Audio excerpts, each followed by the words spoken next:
তো মুহররম মাসের প্রথম আমল যেটা ছিল, রাসূলুল্লাহ সাল্লাল্লাহু আলাইহি ওয়াসাল্লাম প্রথম যে আমলটা করতেন, এই পুরা মাসের 30 দিনের মধ্য থেকে একটা দিনকে রোজার জন্য নির্ধারণ করা। রাসূলুল্লাহ সাল্লাল্লাহু আলাইহি ওয়াসাল্লাম পবিত্র হাদিস শরীফের মধ্যে ঘোষণা করেছেন, আফদালুস সিয়ামি বা'দা রমাদান শাহরুল্লাহিল মুহররম। রমজান মাসের পর রোজা রাখার উত্তম দিন হলো শাহরুল্লাহিল মুহররম, আল্লাহ তাআলার মাস মুহররম মাস। 12টি মাসের মধ্যে থেকে প্রত্যেকটা মাসে আল্লাহ তাআলার মাস, কিন্তু তার মধ্যে থেকে হাদিসে পাকের মধ্যে বিশেষ একটা মাসকে আল্লাহ তাআলার মাস বলা হয়েছে শাহরুল্লাহিল মুহররম। বলে কেন? যাতে করে এই মাসে ইবাদত পালনের ক্ষেত্রে মুসলিম উম্মাহ আল্লাহ তাআলার বান্দারা একটু বিশেষভাবে গুরুত্ব দেয়। মুহররম মাসের 2 নম্বর আমল হচ্ছে আশুরার দিন মুহররমের 10 তারিখে রোজা রাখা। এই মুহররমের 10 তারিখে কেন রোজা রাখতে হবে, বা এই মুহররমের 10 তারিখে কেন রোজা রাখা আল্লাহর রাসূলের সুন্নাহ, আসুন তার ঘটনা বা তার ইতিহাসটা একটু জেনে নেই। একটু আগে বলতেছিলাম যে কাফেরদের অত্যাচারে অতিষ্ঠ হয়ে আল্লাহর হাবিব মদিনায় হিজরত করেছেন। তো মদিনায় হিজরত করার পর সেখানকার ইহুদি খ্রিস্টানদেরকে দেখতে পেলেন তারা মুহররমের 10 তারিখে রোজা রাখে। কি করে? মুহররমের 10 তারিখে তারা রোজা রাখে। তো আল্লাহর হাবিব সাল্লাল্লাহু আলাইহি ওয়াসাল্লাম মদিনা শরীফের ইহুদিদেরকে বা যারা নতুন মুসলমান হয়েছে তাদেরকে জিজ্ঞাসা করলেন যে তোমরা তো মুসলমানরা, তাহলে তা সত্ত্বেও তোমরা মুহররমের 10 তারিখে কেন রোজা রাখতেছো? তো তারা পূর্বেকার ইতিহাস শোনালো যে মুহররমের 10 তারিখে আমরা এই জন্যই রোজা রাখি যে এই 10 তারিখে নবী মুসা আলাইহিস সালাতু ওয়াস সালাম ও তার উম্মত বনি ইসরাইলদেরকে আল্লাহ পাক এরকম ফেরাউনের অত্যাচার থেকে মুক্তি দান করেছিলেন। কিভাবে? যে নীল নদ রয়েছে, নীল নদের মধ্য থেকে নবী মুসার 12টি কওম 12টি গোত্রের জন্য আল্লাহ পাক তার লাঠির ইশারা পাওয়ার মাত্র এরকম নদীর মধ্য দিয়ে 12টা কি হয়ে গিয়েছিল, রাস্তা হয়ে গিয়েছিল সমুদ্রের মধ্য দিয়ে। তো ফেরাউন তো নিজেকে খোদা দাবি করত, প্রভু দাবি করত। ফেরাউন ভাবতেছিল আমার কি পাওয়ার, আমি নদীর সামনে আসছি, তো নদীর মধ্য দিয়ে রাস্তা তৈরি হয়ে গিয়েছে যাতে করে আমি নবী মুসাকে এরকম সমুদ্র পথ পাড়ি দিয়ে হত্যা করতে পারি।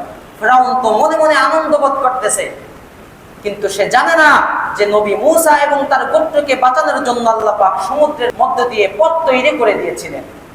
তো মুসা আলাইহিস সালাতু ওয়াস সালাম এবং তাদের গোত্র যেহেতু ওই মুহররমের 10 তারিখে ফিরআউনের অত্যাচার থেকে মুক্তি লাভ করেছিলেন, এজন্য পরবর্তীতে ওই ইহুদিরা, নবী মুসার অনুসারীরা, তারা এই দিনটাকে স্মরণীয় করে রাখার জন্য মুহররমের 10 তারিখে রোজা রাখত।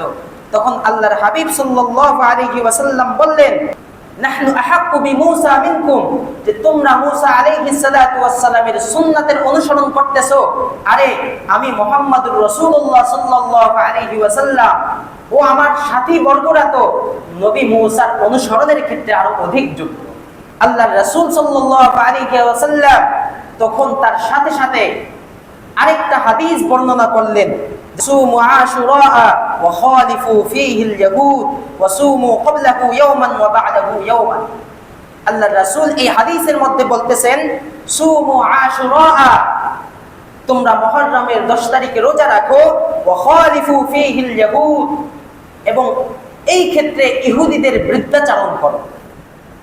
ইহুদিদের বিরুদ্ধাচরণ কিভাবে?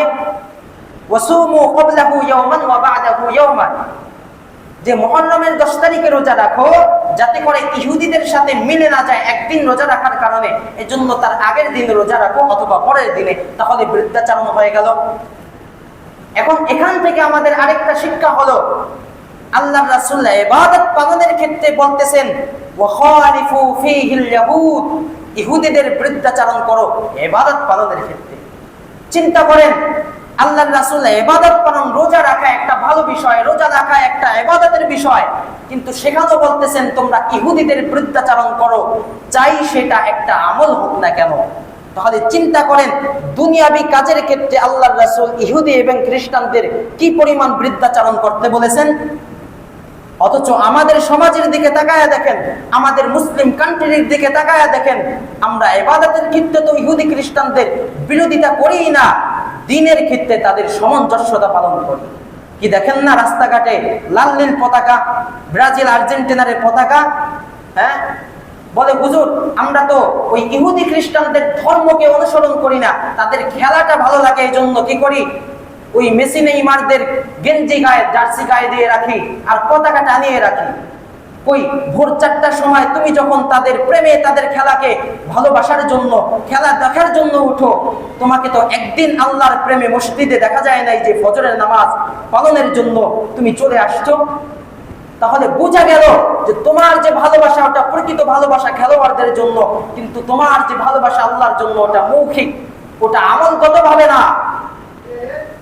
কেউ যদি কাউকে ভালোবাসে, কারো খেলা ভালোবাসে, তাহলে খেলা দেখো বা খেলাটাকেই ভালোবাসো, কিন্তু তার জন্য তার পতাকাকে নিজের বুকের সাথে জড়ায় ধরতে হবে কেন?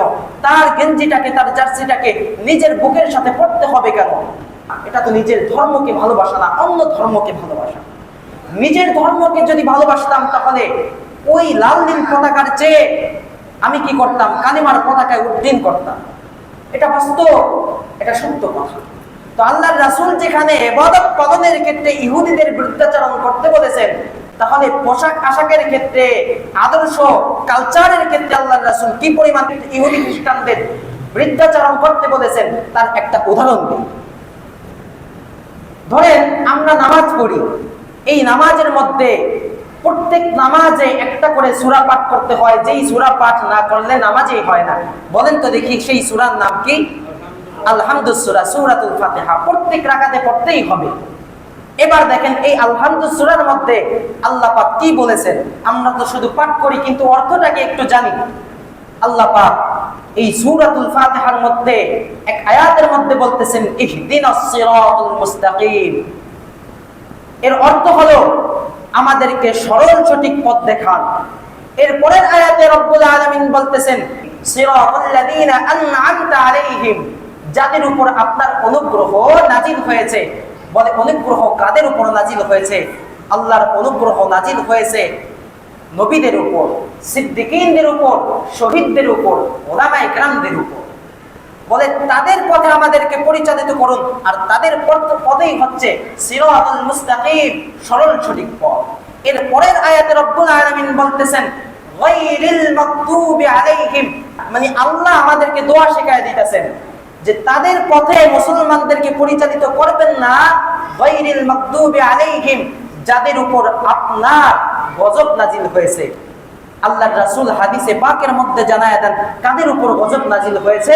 বলে ইহুদিদের উপর।